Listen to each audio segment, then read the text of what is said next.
Hi, so it's a Wednesday. And ano tawag dito, na-realize ko nung isang araw. After ko matapos yung libro, parang hindi ko ito pinakita sa vlog. Pero natapos ko na yung Throne of Glass series. And I think it's 7 or 8 books. And parang nung binabasa ko siya, super into it ako na lahat ng spare time ko, even of a few minutes, as in binabasa ko yung libro. Like, sa train, sa school, break time, lunch time. Basta pag may free ako, binabasa ko yung libro. Tapos nung nabasa ko siya, parang, nung natapos ko siya, parang ako nakahinga na parang, I'm so sad it's over, but I'm also very, very happy to have myself back. Kasi parang, pag naano ko dun sa story, it's just in the story. Like, I cannot think of anything else. So, kapag sinasabi ko sa kanila na parang, hindi rin pala super healthy yung yung walang balance kung kailan ka nagbabasa ng fantasy book. Kasi parang nawawalan ako ng sense of time, hindi ako lumalabas. Kasi parang, why would you go out if you can stay at home and read a book? So, there was a sense of relief nung natapos ko siya. And now, I'm trying to go back to the things that I normally do or I like doing. So, gusto ko sana mag-color ngayong gabi. Actually, dapat kahapon ko siya gusto gawin. Pero, late na kasi ako nakahiga kahapon. Ngayon, medyo may time pa. Kahit 15 minutes lang every night, mag-color ako ng something. Ito yung gusto ko i-color. Binili ko ito sa Barcelona. Hindi ko siya nakakulayan. Pero very nice. Look. Ito yung mga lugar doon. Tapos gagayahin mo siya. How pretty. Diba? Pero at the same time, parang ang hirap niya gawin. Kailangan super same yung kulay. Medyo na-overwhelmed pa ako to start this. Kasi parang pag sinimulan ko siya, ay! Nasira ko na agad. Simulan natin sa Casa Batcho. Ang daming kulay nito, pero anyway, I'm gonna do that. So, dinala ko yung mga color ko dito sa tabi ng kama. Kailangan ko ng mga things na relaxing, very present, ganun. Let's color!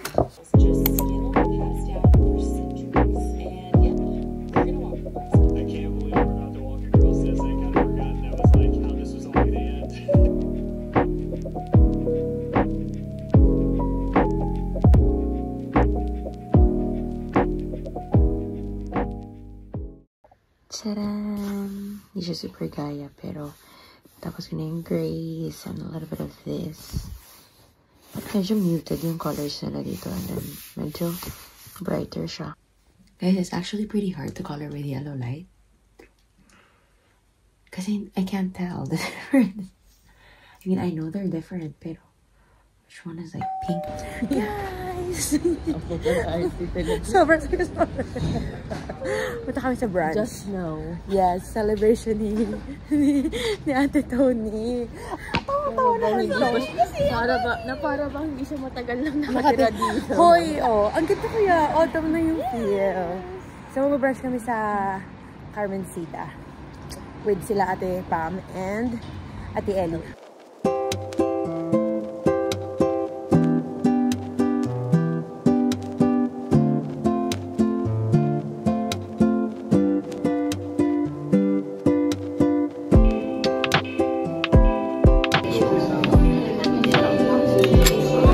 Happy birthday, ate!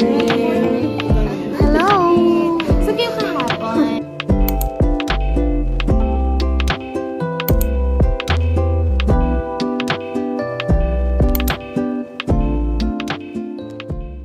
Mag-El Rastro kami. Sama ba sila? Hindi ko Okay. Pero mag-El Rastro kami. Ang tagal ko nang hindi nag-vlog sa El Rastro. Oo. Parang years ago. Kasi ang sikip naman kasi doon, tsaka minsan lang kami pumupunta doon. Parang Sunday flea market siya.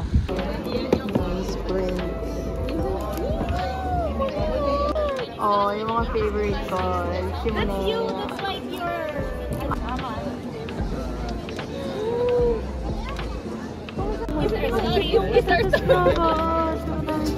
Mas mura dito. Oh, nice yun yung Madrid. Dito, yes! Dito ako bumili dati nung kesera-sera. Oh, diba? Very nice. Oo, maganda. Oh, kasi wala pa daw siyang black. So, magsusukat. Real naman. Si Ate Tony, may hawak din. Ang dami na. Kung saan talaga tayo pumupunta. Ang dami tao. Nice tits. Look, ang ganda ng fit. Ang ganda. I can make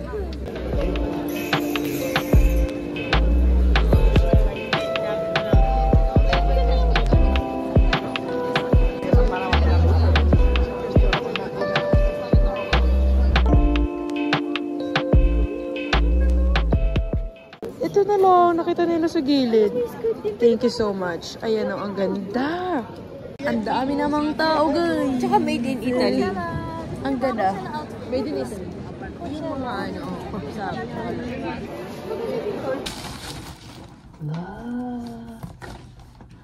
Pumunta ako dito sa museum na to. I think it was a year ago or this year. Early this year. It's either early this year or last year. Tapos ano siya, impressionist painter siya, si Joaquin Soraya, Spanish. Super ganda nung museum niya. And ganito yung mga tipong na painting yung gusto ko. Pero yung nirigalo nila sa akin na galing sa Amsterdam, si Van Gogh yan. So bumili ako ng another print.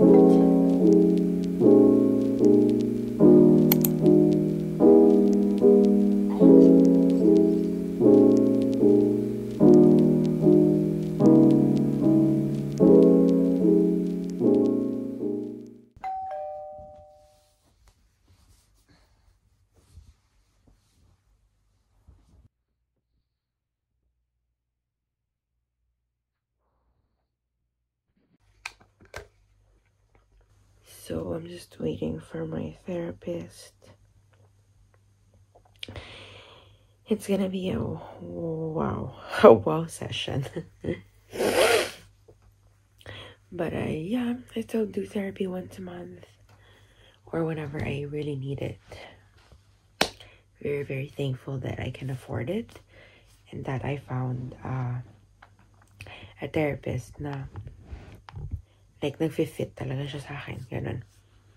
So, kasi may experiences yung ibang tao na parang hindi agad sila nag-click ng therapist nila. What a session. Thank God for therapy. Akala ko makakatulog pa ako, pero medyo na-extend kami for 15 minutes. So, I'm probably just gonna lay in bed. I'll meditate before breakfast and do my morning routine.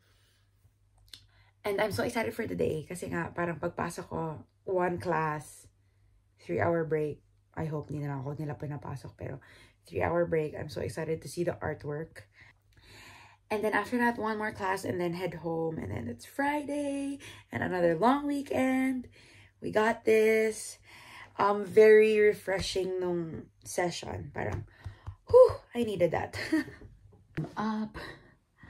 Then ano na. 10:09 at kailangan ko na umalis ng 11.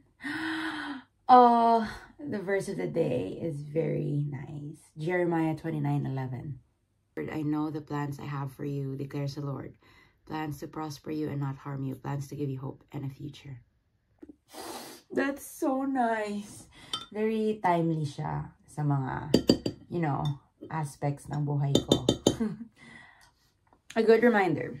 To give you an expected end. An expected end. And after that, there is a short like reading about the verse and how to apply it to your life. It's really good. So if you want to do this, it's a very good place to start. It's a Bible app. It's free.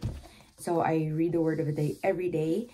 And then I write it here. Dear God, regalo to ni Jam.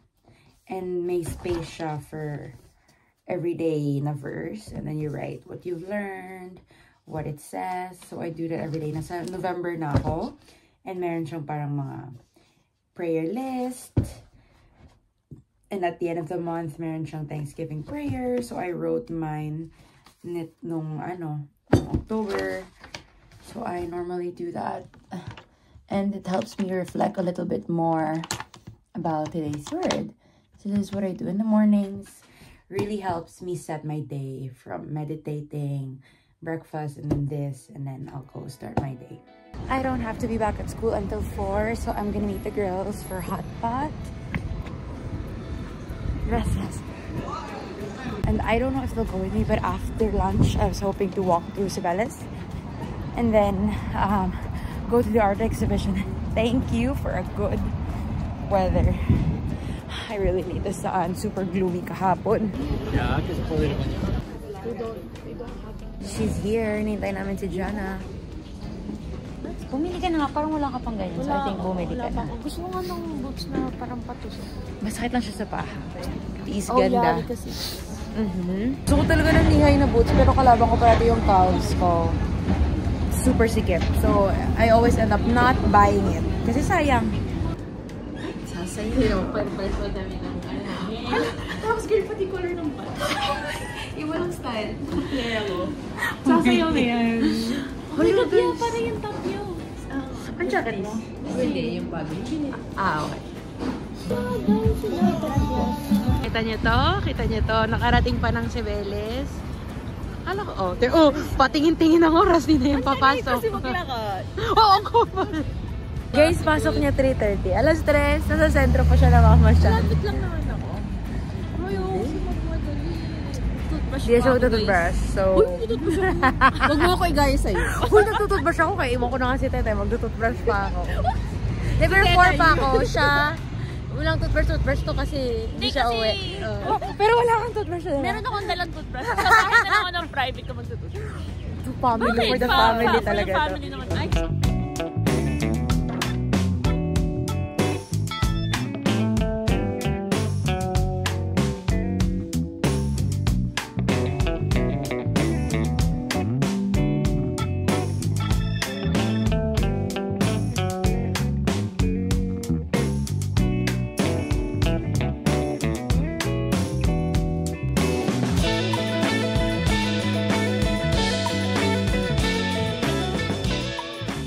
Kailangan ko nang bumalik guys kasi 3:30 na para makapag toothbrush pa ako and all that.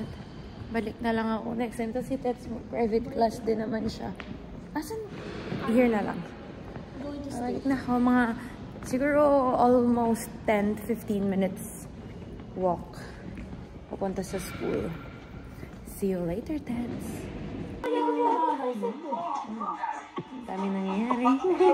Dami okay. okay? What? Nanood kami PBB, guys. So, ng ano. Vote for Kenneth. Wala pa kami big for our tree.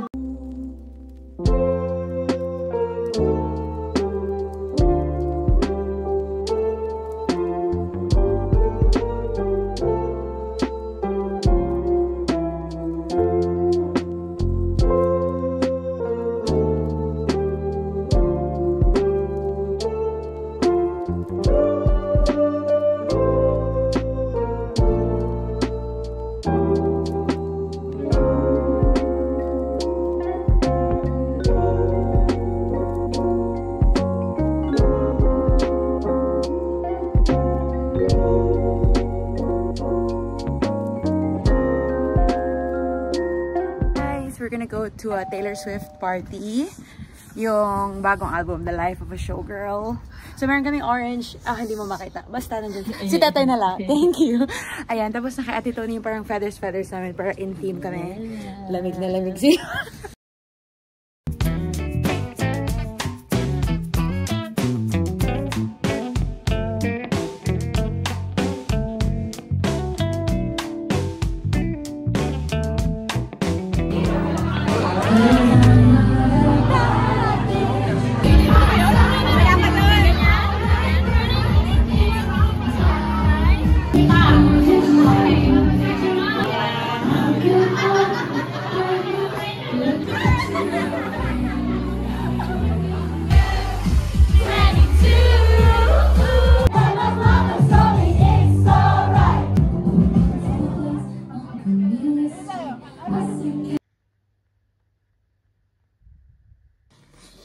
Guys, it's Wednesday and wala akong pasok today kasi ano tawag dito, may excursions yung kids. So 30 minutes na dapat yung klase ko sa infantile, so hindi na ako pinapasok. And I think I'm gonna end the vlog here.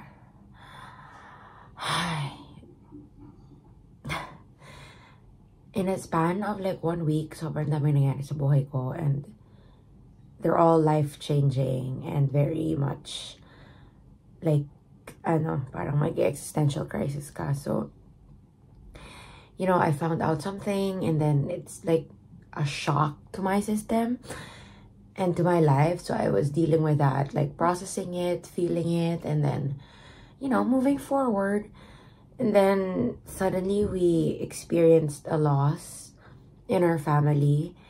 And it's super heartbreaking and sad that I'm far away and most of my family malayo din. So, and it's not easy to just say, okay, I'm gonna buy a ticket and go home, or I'm gonna leave work, especially in our case, like we don't have leave, you know, so work. And it's so weird and very unnatural to grieve in this way, na you're far, and it's just videos and video calls. And although I'm very, very thankful na may ganun na tayong technology now, it feels unnatural kasi you're supposed to be with family, you're supposed to be together physically, and parang, again, existential crisis. Sobrang dami kong nare-realize, sobrang dami pumapasok sa isip ko. And I guess it's also the fact that I have to accept that this is life, adult life, and that this is the cycle of life, you know, na parang you're a child, you grow old, you deal with these things, and it's crazy that these are the things that we help each other go through, not just for family, also for friends. And I don't know, I just want to share it to the vlog because it's a very, very real situation that I'm going through. I have a vlog. I was supposed to post it, and then someone died, and then I cannot.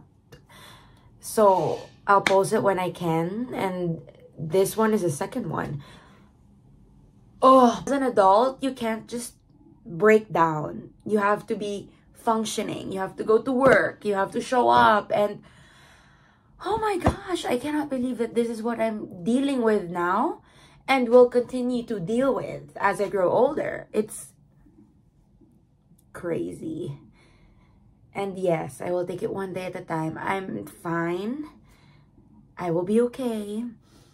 But I guess, like, I just don't want to, as always, I don't like pretending, like, happy vlog. But no, I'm not gonna dive into the details and all that. Pero, whoa, an adult life, whoa. So, I will see you in the next one. Whenever that is, be present. Love people well. Be there for each other every day. Love each other every day. Bye.